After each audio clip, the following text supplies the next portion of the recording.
control.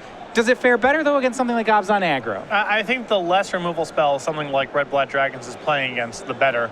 There's also fewer lockout cards like Elspeth. There's, less Corsair Krufix grinding in an advantage. I think Red Black Dragons is a little bit better situated in this kind of matchup than it is against Abzan control. All right, we'll see that. We're underway. Erik Smith starts out with Forest Hill Pass. Now, an advantage to Red Black Dragons is it actually gets a clean answer to Hangerback Walker, and then it gets to play 3 copies of Magma Spray in the deck. Yeah, and Kolaghan's command isn't exactly a clean answer, but it's a pretty efficient answer. Yeah, they do get the Thopters, but you get additional value as well off the artifact creature. Matthew will be the first play. It'll be a Thoughtseize to take a look at Erik's hand. Does appear Erik was on a mulligan to 6, so he has lands 2, 3, 4 in hand, along with a Fleece's Line and an Abzan Charm. And I really appreciate that this Red Black Dragon deck has cleaned up the mana base quite a bit. As opposed to Mardu Dragon list that we saw over the previous couple of months, Crackling Doom does not seem like a great card in Standard right now because of Hangerback Walker. And the upside is you get much better mana, no copies of Nomad Outpost, fewer lands that come into play tapped, and fewer 3-color demands on your mana. Yeah, I mean, Red Black Dragons, I feel it was a deck where it had very powerful removal, but its creature base was shaky. When you look at Matthew's creature base, the fact that he now gets to play 4 Hangerback Walkers just as a colorless 2-drop may have shored up some of that weakness. Absolutely. Lands out from Erik. He plays players trade lands up until 3. We know that the only non-land spell in Erik's hand is an Abzan Charm, so forcing him into a bit of a control role. It'll be Matthew with the first creature that's going to be a Hangerback Walker on 1. And here's a draw 2 from Erik. So that'll undo the damage done by a mulligan. And I think that's one of the big influences of Hangerback Walker on the format is people are cleaning up their mana bases. Because instead of having to play a pure 3-color deck to get enough power in your deck, you can play a 2-color deck like Red Black Dragons, or Abzan Aggro has really become a 2.5-color deck instead of a 3-color deck like it was before.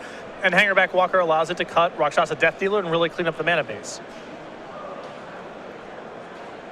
And yeah, absolutely. So going back to Matthew, he's going to go ahead and Temple here. And now there's a bit of a value question as to, I mean, I think he'll pump Hangerback to 2, but especially in this kind of grindy affair, what is that? There's a sweet spot number where Hangerback stops pumping and starts attacking. So early on in the game, you want to keep the Hangerback around 2 because of Abzan Charm. Once you go up to 3, it gets exiled, and that's really bad. Later on in the game, your opponent may have just cast all their removal spells, and then there's more of an incentive to keep growing. So early on, I think Matthew's not really going to push past 2 counters unless there's a very strong incentive to do so. Well, a trade game happened there. Matthew went for a Goblin Rabblemaster. Erik Smith Hero's Downfall up before combat. Matthew's land was a Temple, so he hit in for 1 with Hangerback Walker. So now we go back over to Erik. Right now, players even on cards thanks to that Abzan Charm. And just trading without too much life total change, feels like this one could go either way. Yeah, and Erik's list, as opposed to the one that we saw Todd Ederson beat BBD with last round, Erik's is much more in BBD's camp of he can situate himself to play the control game. He's got 4 copies of Den Protector, a lot of removal on the list. So even though Erik's the aggro deck and his board's empty right now, this is not necessarily a bad position for him. Yeah, that Den Protector chain you're talking about, it seems really well positioned against a all removals deck like Red Black. Yep. So that's why Matthew does have to keep up the pressure here, even though he's got Hangerback Walker and a lot of removal spells in his own deck. Yeah. Matthew's going to try another Rabblemaster. This one's going to succeed. It'll attack alongside Hangerback Walker. And Matthew really becoming the aggro deck. Here's a copy of Timurit the Murder King. It's a 1 of in his list. Yeah, 1 copy in the list.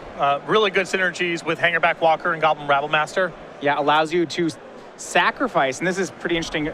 Even when Timurit is in the graveyard, you can sack your Hangerback Walker at will to get Timurit back, and mainly to create Thopters, and then you can sacrifice the Thopters to deal 2 damage. Right, only 1 copy in the list. The deck really isn't built around it, but it's a 2-drop for a deck that's in the market for aggressive plays, and in late game scenarios, especially with Hangerback Walker, can be really, really potent. And the damage it's dealing is pretty relevant. He has Erik Smith down to 13. For Erik, he now has 6 lands in play. He's going to need to find an answer to Goblin Rabblemaster very quickly, I would think, to prevent himself getting burned out by Timurit. Yeah, and his answers right now are a little bit on the clunky side. He can set up Den Protector to get a removal spell back, but that takes several turns to enable, and Goblin Rabblemaster does not give you several turns, especially when Timurit's in the equation, and Erik's at risk of getting burned out. All right, so Erik's play is going to be a Hangerback Walker on 2. That's big enough to trade with Goblin Rabblemaster, provided Matthew allows it. And Erik may have to just use Dramoka's command here to fight down Timurit or Goblin Rabblemaster.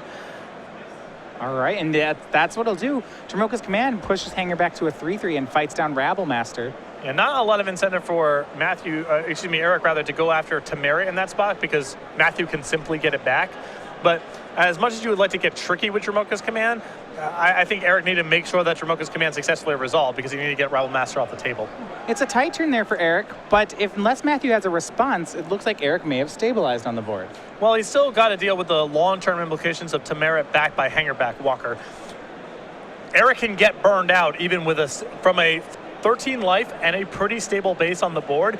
Matthew can still wear him out with Temerit. Yeah, and that's the danger of this red-black deck. If you try to kill spell them out of the game, there's a lot of incidental damage that you can take. Yeah, Thunderbreak Region, as you see, well, this is going to be at least 3 points of damage. Temerit's going to be some points. The Haven can get back the Thunderbreak Region. So even at 13, with the ground locked up, Erik's life total is not safe. So Matthew plays the dragon land to go with it, passes back to Erik. Now pressure is on Erik to have some way to clean this up.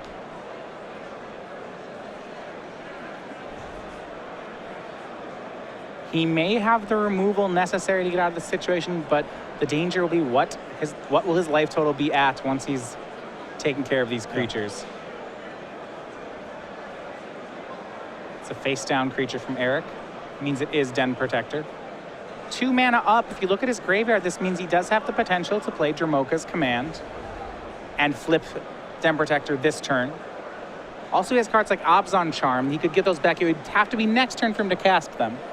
But individual pieces of removal here that don't exile are only going to do so much in the long term against Matthew's combination of Hangerback Walker and Temerit.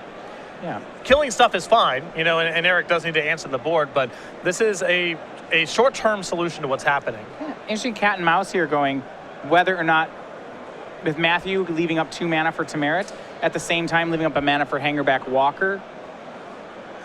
See, Erik's going to flip Den Protector to get back.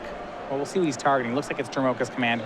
Maybe Matthew will want to use his mana in response to this. I could see him activating Hangerback Walker right now. You want to make sure if that thing dies, you're getting the maximum number of Thopters.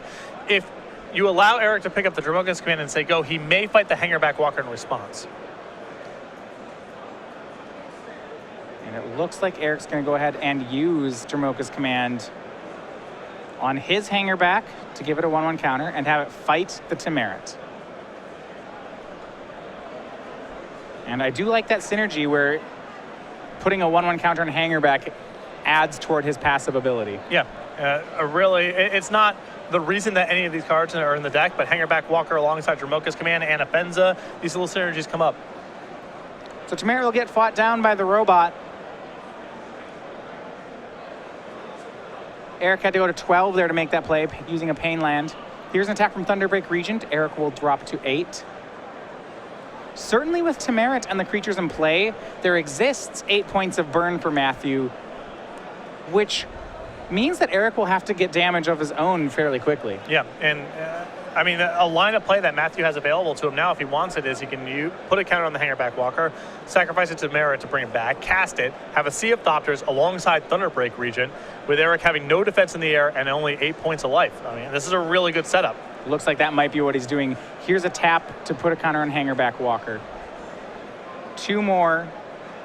That's going to use Temerit's second ability. So Matthew will sacrifice Hangerback Walker to return Temerit to his hand. Sacrifice of Hangerback Walker will net Matthew 3 Thopters. And now this is the burnout play we were talking about. Yeah, you can see that the one Temerit in the list looks fairly innocuous, but you get into spots like this where the game's dragged out and it's not clear Erik can work around this setup in the long term.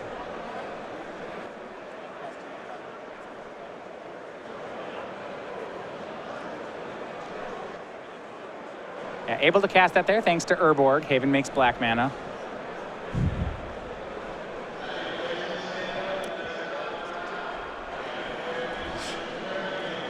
Urborg remaining the bane of all commentators and players. But this does mean Matthew represents lethal this next turn. He has 1 sacrifice up here. He has 3 red mana, so he can use that first ability on Temerit to sacrifice a creature to deal 2 damage 3 times next turn.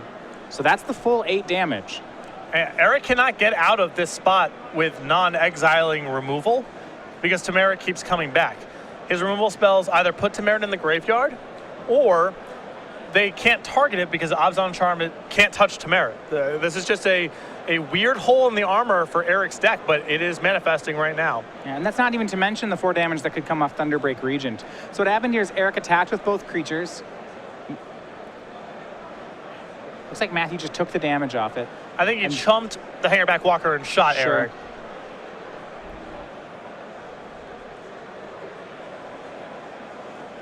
So Erik down to 6. And here's an untap. The only life gain spell from Erik is Siege Rhino. Now, Dromoka's Command can prevent damage from burn spells. And any effort to answer the Thunderbreak region is going to require 3 points of damage here. Yeah, this first ability in Dromoka's Command won't save him from Timerit's abilities, though. Yep. Here's Den Protector. It's going to get back Dromoka's Command. Dromoka's Command will put a counter on Hangerback Walker and have it fight Thunderbreak Regent. So the goal here is for Thunderbreak Regent to trade with the Hangerback Walker, giving Erik a sea of blockers. But I think that if Matthew simply remembers the triggers here, there's nothing for Erik to do.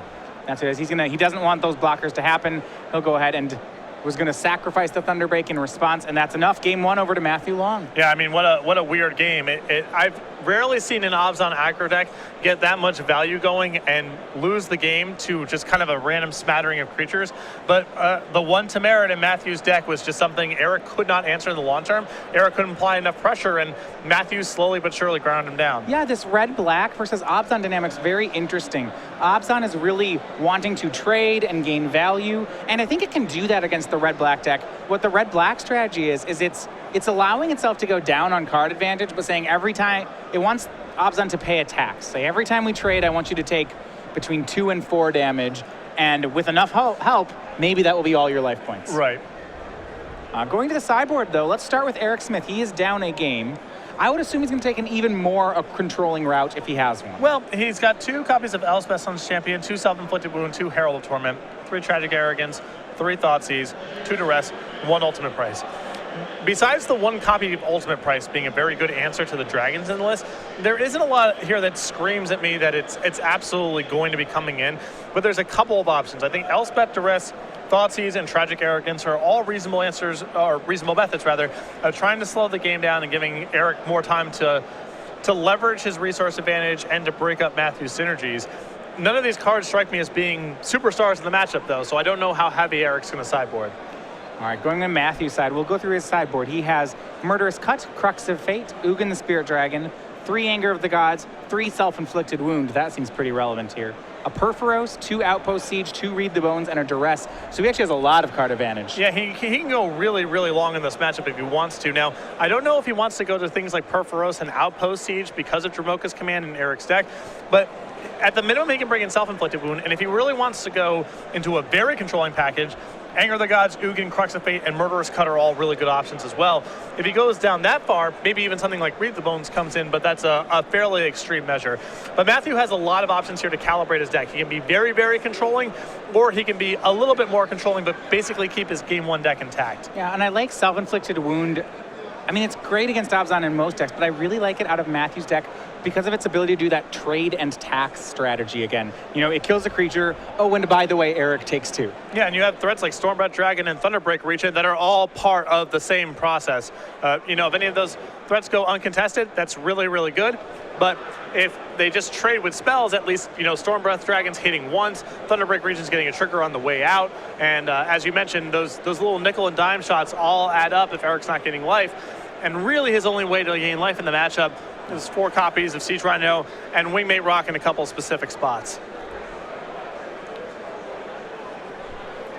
The players getting ready for Game 2. Erik Smith is currently our leader. We're going to talk a little about invitational qualifiers. How do you get to our next invitational? That has to do with the Star City Games IQs happening around the country.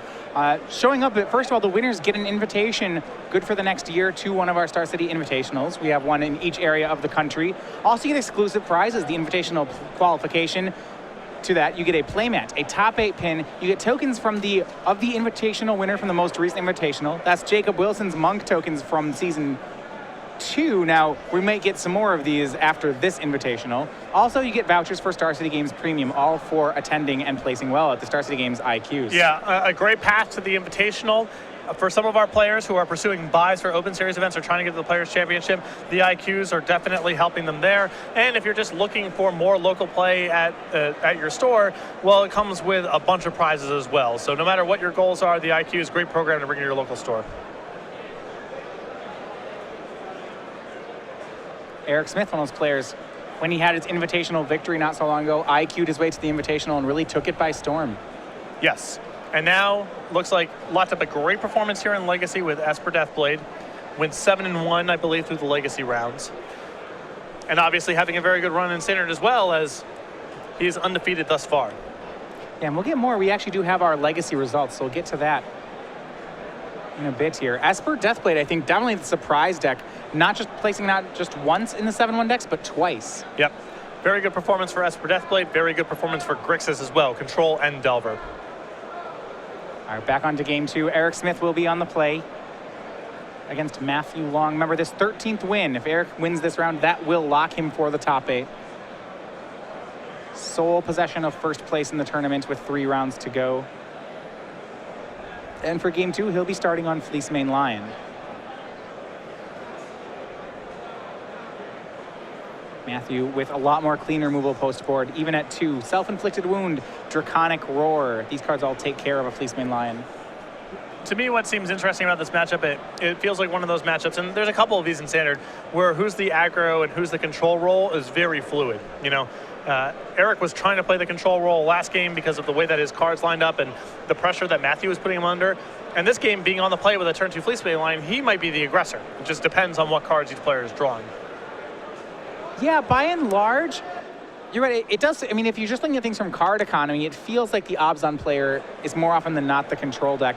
But you just have to watch that life total when these games play out. Yeah. Matthew is going to pick up a lot of incidental damage over the course of the game. Thunderbreak Region, Stormbreath Dragon, Self-Inflicted Wound. If the Temerit shows up, we saw what that was able to do in the first game. Here's a swing from Fleecemane Lion. Matthew goes down to 17. His turn 2 play was not a kill spell, but it was rather a hangerback walker.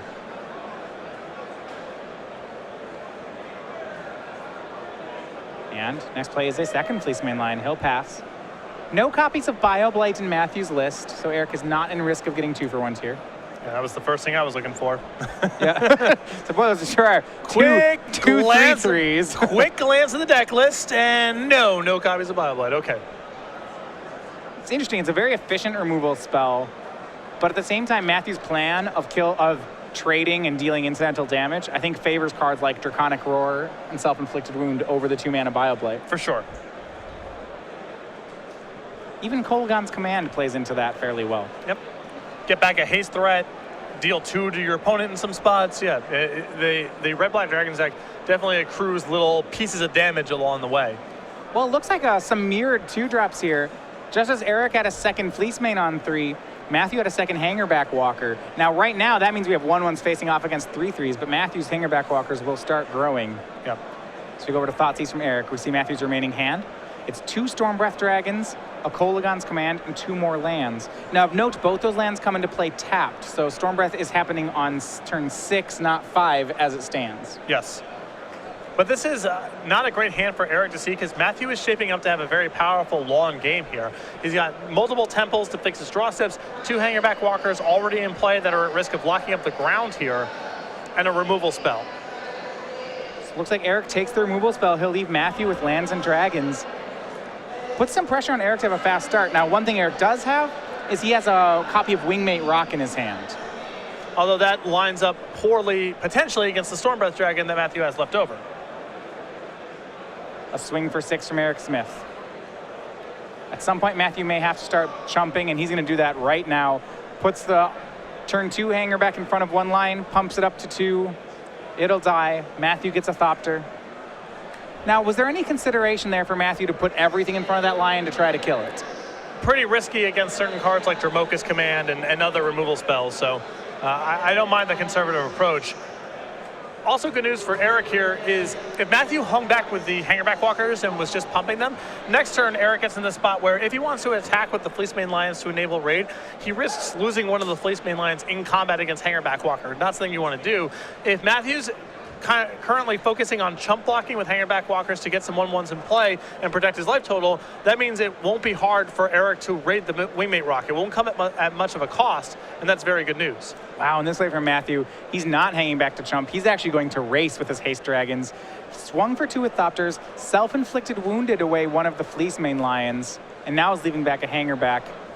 So we go to Erik's side, he attacks with Fleece Main. Matthew, not going to try to kill him, he's just going to go ahead and chump again, getting 2 Thopters. Yeah, Matthew is committed to racing here alongside the Stormbreath Dragons, and that makes this Wingmate Rock really bad news for Matthew.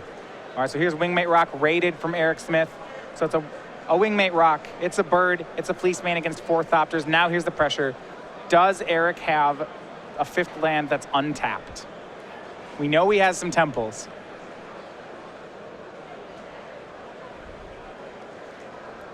But he probably has to leave Stormbreath on defense right now. Yeah, I mean, no, he has 2, so once he gets the second one can go on offense. Well, the problem is, let's say you go, all right, I'll go ahead and I'll play Stormbreath and attack Erik down to 11. Right. He's got a Wingmate Rock and a token and a Fleece Main Line. He gains 3 on the way back just from the attack. So even if he loses the Wingmate Rock, that still might be fine. Right. And certainly if Matthew doesn't have the untapped land for Stormbreath, this is a world of trouble. And if your plan is play Stormbreath, attack you, quadruple block your Wingmate Rock, next turn to try to get it off the table, Stormbreath you again, you're beat by a lot of cards. Any removal spell that can touch the Stormbreath Dragon, really any removal spell that can kill a Thopter when you go for your quadruple block, Matthew may not have enough resources left to win the game. And it looks like he does have it. 5th land is a basic mountain. So Matthew's going to be able to make his plays on curve. 2 dragons in are waiting. Here's the first one. Is it going to be on offense or defense? That's the decision for Matthew, and it's a big one. Yeah. I think in Matthew's spot, I would be inclined to hang back.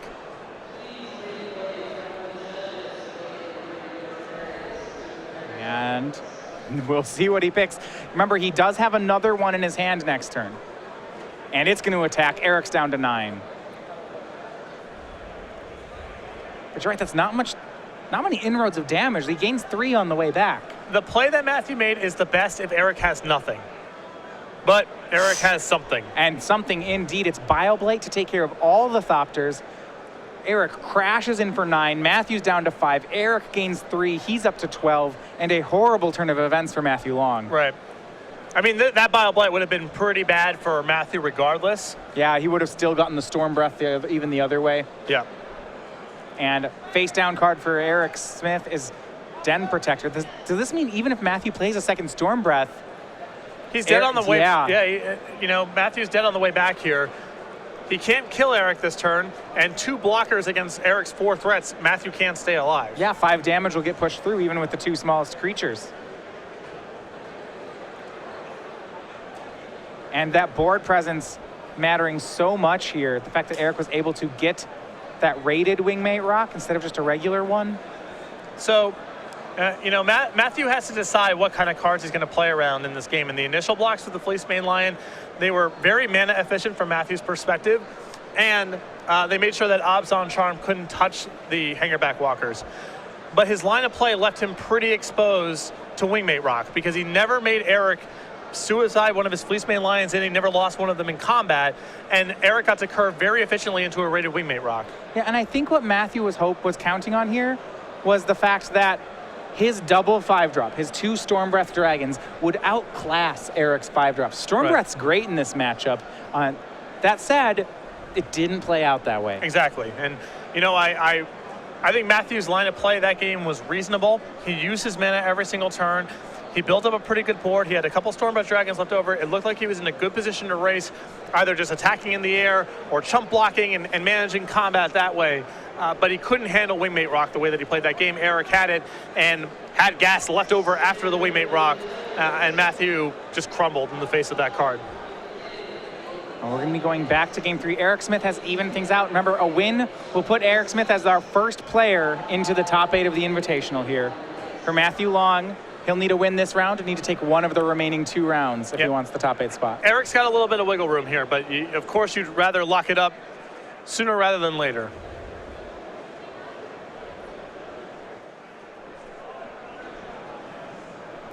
Get ready.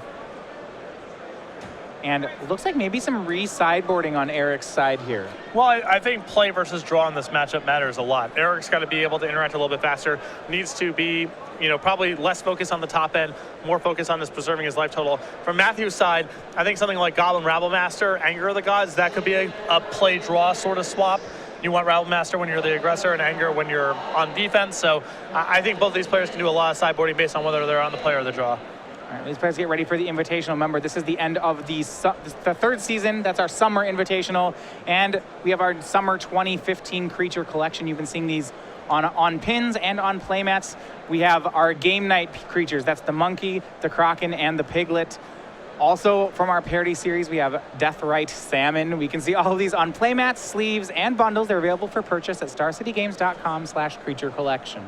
Also, you can head over to our dealer booth at any of our opens. Any Grand Prix that we're at, we have the stuff on site as well. So 1 game apiece between Matthew Long and Erik Smith. First game, we saw Matthew lose board control, but win life total control. Game 2 was different. It looked like Matthew was trying to control the board, but really wasn't able to do it, and eventually got outraced. Well, he had to pick his path, and I think that the path that he picked was really, really good against Abzan Charm because he was making sure that Erik was never going to be able to exile a Hangerback Walker, and then Matthew was leaning on Stormbreath Dragon to carry the day after the fact, and you can't kill Stormbreath Dragon with Abzan Charm because of protection from white. But Wingmate Rock was a big vulnerability in the line of play that he selected, basically from turn 3 on. He could have set up the Hangerback Walkers to be 3/3s, so when Erik goes to make his attack to enable raid, some of the Fleecemane Lions are dying as a result, or he has to go monstrous with one of them, set himself a full turn back on being able to raid the Wingmate Rock. As it stood, Erik got to curve very efficiently and never had to put his Fleecemane Lions at any sort of risk. Yeah, if Erik really wanted to raid the Wingmate Rock, that was going to happen. Matthew, with the other line, Erik has to pay a much bigger tax for it. He'd lose all his Fleecemane Lions to get that 3/4. Right, and then you have Stormbreath Dragon against Wingmate Rock and all of your Thopters, and it's not clear Wingmate Rock is good enough to win the game. I'm not saying this to say that Matthew necessarily messed up because he's got to pick cards to beat and cards to lose to. But the way that it lined up there, his choices worked out very well for Erik. Yeah, I mean, if you go the other way and Matthew pumps there and Erik has Abzan Charms, it could looks be a horrible. disaster. It looks horrible, right? And, if his hand's like Abzan Charm and Ultimate Price for Stormbreath Dragon, and you could have just made a bunch of Thopters and raced that way, it looks bad the other direction. That's why I'm saying it's not clear that it's a mistake, because one line of play leaves Matthew very vulnerable to a certain class of cards. The other line of play lets him vulnerable to Wingmate Rock. Not even clear if Erik has Wingmate Rock in the 75. He certainly has copies of Abzan Charm, probably has copies of Ultimate Price. So from a statistics standpoint, it's a reasonable selection of cards to beat and lose to, but just didn't work out well for him. Well, game 3, Matthew will be back on the play.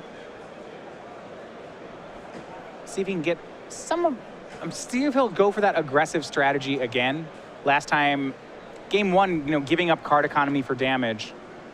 Game 2, he was on the back side of it. He was giving up card economy to prevent damage for a while. Yep. I like Matthew siding into a much more aggressive deck when he's on the play. Something like Goblin Rabblemaster, when Erik doesn't have a lot, he doesn't have that many 2-mana plays, and he also has draws where just a lot of lands come to play tapped. On the draw, I think it's trivial for Erik to be able to block and contain a Rabblemaster. On the play, I think the card gets a lot better for Matthew, and I would want to take that kind of angle. More about Draconic Roars, self-inflicted wounds, Thunderbreak Regents, get some damage here, get some damage there, even if Erik can answer your threats, and hope to close out the game that way, sort of like what he did in game 1. All right, 2-land start from Matthew, no 2-drop. Looks like he has gone with a bigger plan, has a fair amount of removal in hand, as well as cards like, I believe, Chandra Pyromaster in his hand. Yep. 1 copy in the main deck, 2 copies of Outpost Siege. I don't like Outpost Siege post-board in this matchup because of Dramoka's command, but Chandra's okay. Here's Hangerback Walker from Erik. That'll do a great job of playing around cards like Self-Inflicted Wound. But Draconic Roar will take it down as Matthew shows the Thunderbreak Regent. Just got to cast stuff on time here, and like we've mentioned, Matthew's plan is a lot about get some points here, get some points there, and make it so even if Erik's able to trade, Matthew's getting some damage along the way. And what Matthew does need is a third land. Last turn he played the Haven, I don't believe he had land 3. Here it's going to be land 3. It comes into play tapped, though, as it's Bloodfell Caves. That will delay Matthew a turn. His only 2-mana play is Self-Inflicted Wound, which doesn't play on this board. Right. Would have been a lot better here for Matthew if Erik played Fleece Mainline on 2 instead of that Hangerback Walker. So we go back to Erik. He'll continue a hit with the Thopter. That'll drop Matthew down to 21. And he'll Thoughtseize. And this kind of plays into Matthew's strategy. It's a trade that costs Erik some life. Thoughtseize isn't the worst. Well, you know, Matthew's very vulnerable now to not drawing a 4th land. You can see his hand besides the Rabblemaster. It's a removal spell and 4-mana play. So this is a hand that can go south really easily for Matthew if he doesn't draw a 4th land real fast. Matthew's hand, Self-Inflicted Wound, Goblin Rabblemaster, 2 Thunderbreak Regents, and 1 Chandra Pyromaster. You're absolutely right. It does seem like Erik has to go for the Rabblemaster here. But if Matthew hits the 4th land this turn, I do like his hand quite a bit. Absolutely. I mean, you can see, I like the logic here from Erik. He's going to take the Self-Inflicted Wound, cast Fleece Mainline. Now the Rabblemaster is worth very little, and if Matthew does not draw a land that comes into play untapped, he's in trouble. And he doesn't. His draw for the turn was Draconic Roar. Which is not bad. If it's not going to be land number 4, that's about as good as it's going to get. It allows him to trade with the Fleece Main Lion, and again, he gets a couple of points of damage for his trouble. That knocks Erik down to 10. And Matthew hasn't done very much here. No, this is all incidental damage. I mean, if he does it, it's 6 damage off Draconic Roars, 2 damage off a Thoughtseize. A Windswept Heath or 2 Windswept Heath's in the equation. Yeah, 2 of them. So here's Draconic Roar showing the same Thunderbreak. Means Erik still has perfect information on Matthew's hand, but he's at 10, halfway. Half the damage has been done without a creature. Yep. Hangerback, the Thopter swings in. Now the danger here is with Matthew missing lands, if Erik plays a 4th land and starts casting things like Siege Rhino, things go south for Matthew. Yeah, it looks like Erik's missing land number 3, and I think it's just who gets to land 4 first is going to have a huge edge in this game. Den Protector face down was Erik's plays. We go back to Matthew. I don't believe he hit land 4. His Rabblemaster looks better on this board. Not great. It's okay. You know, it's certainly better than casting nothing. Yep. Plays Rabblemaster, no land. Erik will take the free block. Morph blocks the 1/1. So we go back over to Erik Smith. Did he hit land 4? The answer to that is also no. Because when Matthew hits land number 4, he gets some plays like Thunderbreak Regent. He can go Chandra, plus it, shoot your Thopter down. That's another point of damage. Requires a response from Erik because he's got to kill Chandra pretty fast. If Erik gets to land number 4 first, he's ripping off Siege Rhinos while Matthew's kind of fumbling around. Erik's play is going to be Den Protector, flipping, getting back a land. Look at the premium Erik's putting on land 4 here. He gets Windswept Heath. Beautiful turn here for Erik because he also has ultimate price left over. You can use it to kill the Rabblemaster. Yep. Now, let's not sell it short. There's some more incidental damage. This is the 3rd fetch land he's cracked. Erik down to 9. But he's going to get it all back next turn with the Siege Rhino. Now I think it is critical for Matthew to have the 4th land. For a while here, he had some room to breathe. Now it just has to be here. Well, it's not ultimate price. It's another Fleece Main line from Erik. Matthew does draw land 4, but it comes into play tapped. He does have a play this turn in Hangerback Walker, but it's an unimpressive one. Yep. Draconic Roar would have also been great this turn, but Matthew did not find another copy. Goblin Token probably will suicide into the cat. I think he's got to attack with the Rabblemaster also. Yeah, we'll see if he makes the play. I mean, and I think he's going to. Here's the swing. So maybe the token won't suicide. Erik might have to take the trade. He doesn't. He takes the free block on the Goblin, but it costs him. He goes down to 6. Yeah, I mean, Erik is playing basically hand up on the other side of the table. All he didn't know about was that one draw step, which he now knows, which is Hangerback Walker. So if he's going to untap and play a Siege Rhino, he knows that Matthew's hand can't kill a Siege Rhino. So he's not worried about the Rabblemaster untapping and getting to attack again. I mean, if Erik has Siege Rhinos here, I think he knows he'll win this race. Yep. So here's a swing from Erik. 4 damage through, a chump block by Hangerback Walker. And of course, Siege Rhino puts Erik back up to 9. Matthew takes 4 and 3 more. He's down to 9 as well. Things are going to be tied up. And even Matthew's best draws, even if he had something like Roast, let's say, Erik knows that's Matthew's whole turn because the rest of Matthew's hand is just 4-mana stuff. Erik knows he can beat Thunderbreak Regent, and he can probably beat any other spell that represents Matthew's entire turn. And there's no real way for Matthew to put together 2 spells in 1 turn, which is what he really needs. It'll be hard for Matthew to go pound for pound with Siege Rhino. If they're just going to trade 4-drops, I mean, this is the strength of Siege Rhino. He's better than every other 4-drop. The one path that Matthew has, he needs to draw his copy of Murderous Cut. Murderous Cut gives him a hope of being able to make a substantial play on the board. And also remove Erik's best threat. There's only 1 in the list. He's got 1 in the sideboard, but now in the position that he's in, even if he's able to survive Erik's next turn, which is no guarantee, I think that's got to be the draw step. I mean, you're right. He needs to do 2 spells in a turn. Murderous Cut's the way to do it. But even then, this incidental damage from the Siege Rhino enter the battlefield ability may be too much to overcome. The other option that Matthew may have, don't know if it's in the deck, he does have 1 copy of Crux of Fate. Crux of Fate can also clean up this board. So he's drawing to a couple sideboard cards that may give him some hope, but it's next turn or bust. That assumes he gets out of Erik's next attack step, which is no guarantee of if Erik has a hand with a couple removal spells in it. Thunderbreak Regent was the cast by Matthew. Rabblemaster makes a token. It's going to have to attack just by itself. Rhino will block. And we're back to Erik Smith. Life totals are 9 apiece.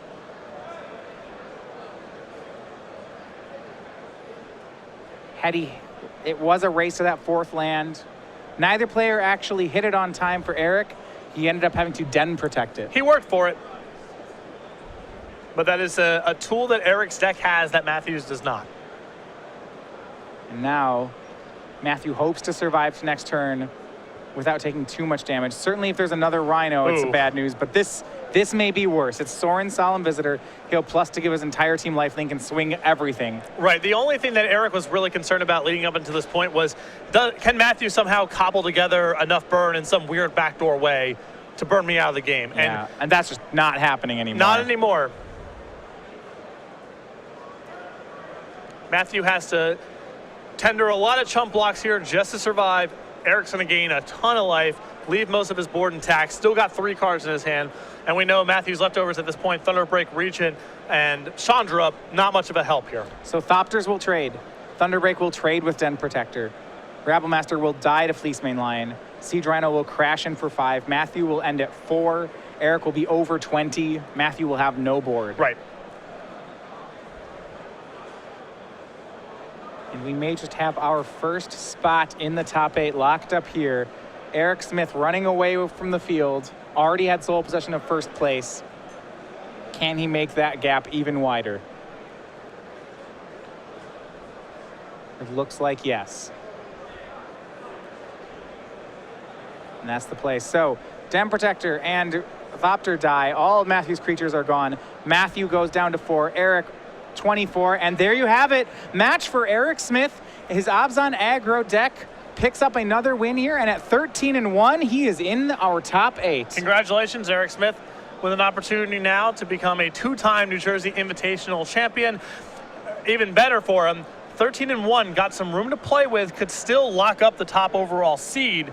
Play draw in the top 8 determined by seeding, so being on the play, especially in a format as fast as Legacy, that's a huge boon. So Erik still got something to play for here. He wants to be the highest seed possible, but for now it appears he is the first person to lock up a slot in the top 8. You're absolutely right. One more win should be enough to get him the top seed. 13-1, an impressive performance from him. 7-1 in Legacy, currently 6-0 in Standard with Abzan aggro. Yeah, very, very, very nicely done.